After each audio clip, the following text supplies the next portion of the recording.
नमस्कार. मी वसुधाच किचनमध्ये तुमचं स्वागत आहे. आज आपण बनवायचं आहे भोपळ्याचं भरीत किंवा रायतं. तर ते कसं करायचं हे आज आपण बघायचं आहे. हा लाल भोपळा आहे आणि त्याचा हा एक तुकडा घेतलेला आहे आणि त्या लाल भोपळ्याचे हे छोटे छोटे तुकडे केलेले आहेत. एकदमही छोटे नाही करायचे, जरा मध्यम साईज ठेवायचे, कारण हे आता आपल्याला उकडून घ्यायचे. फक्त त्याचं मी वरची जी साल आहे ती सगळी काढून टाकलेली आहे आणि आता हे आपल्याला तुकडे कुकरमध्ये शिजवून घ्यायचे आहेत आणि त्याला आपण एक 3 शिट्या काढून घ्यायच्या. त्यामध्ये थोडंसं पाणी घालायचं, त्यात मीठ वगैरे काही घालायचं नाही, थोडंसं पाणी घालून 3 शिट्या करून घ्यायच्या आहेत. आता त्याच्यासाठी लागणारं बाकीचं साहित्य: दही, शेंगदाण्याचा कूट, ओलं खोबरं, जिरे, मोहरी, मीठ, हळद, मिरची, तूप किंवा तेल घेऊ शकता, हिंग. आता हा भोपळा 3 शिट्या हे करून पुन्हा थंड झालेले आहेत. आता हे तुकडे ते आता मॅश करून घ्यायचे आहेत.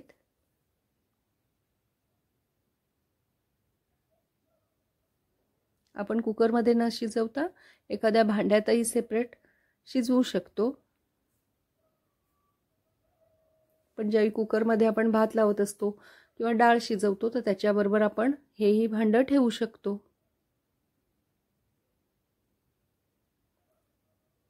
आता हे सगळे तुकडे मॅश करून झालेले आहेत. आता आपण त्याच्यामध्ये शेंगदाण्याचा कूट टाकायचा आहे, 2 चमचे. ओलं खोबरं 2 चमचे टाकायचे.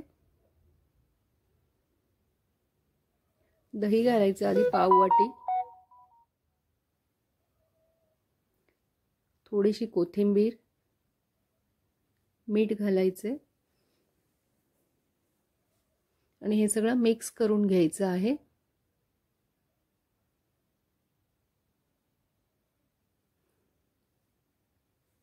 नंतर हे सगळं आता व्यवस्थित मिक्स करून घ्यायचे आहे आणि काही त्याच्यात कमी वाटलं तर पुन्हा आपण त्यामध्ये आपल्या आवडीनुसार त्यामध्ये घालायचं आहे.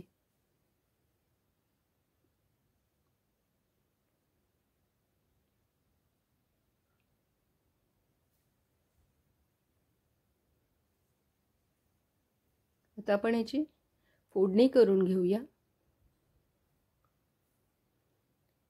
इथे 1 चमचा तूप घ्यायचं आहे. तेलही तुम्ही वापरू शकता.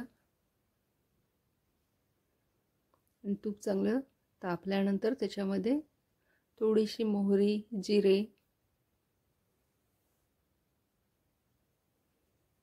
घालायचे. जिरे चांगले तडतडले की त्यामध्ये 1 मिरची बारीक तुकडे करून घालायची आहे आणि मग थोडासा हिंग आणि हळद घालायची आहे. गॅस बंद करायचा आणि गॅस बंद करून हिंग आणि हळद घालायची आहे आणि ही फोडणी थंड झाल्यानंतर मग या मिक्स केलेल्या मिश्रणावर भोपळ्याच्या घालायची आहे. हे मीठ घातलेलं आहे थोडंसं.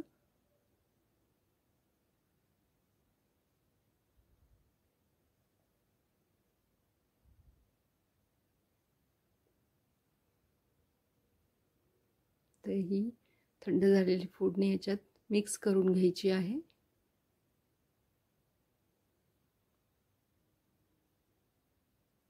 आणि अशी ही झटपट होणारे लाल भोपळ्याचे रायते किंवा भरीतही म्हणू शकतो आपण ह्याला, असे हे तयार होते.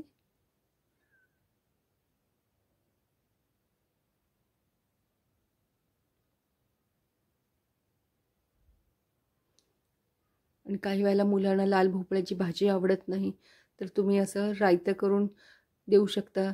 मुलं हे आवडीने खातील अगदी.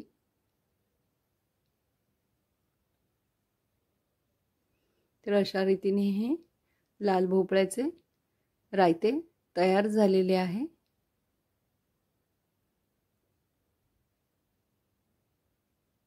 झटपट होणारी ही एक रेसिपी. हा व्हिडिओ तुम्हाला आवडला असेल तर व्हिडिओला लाईक आणि शेअर करा. वसुधाच किचनला सबस्क्राईब करा.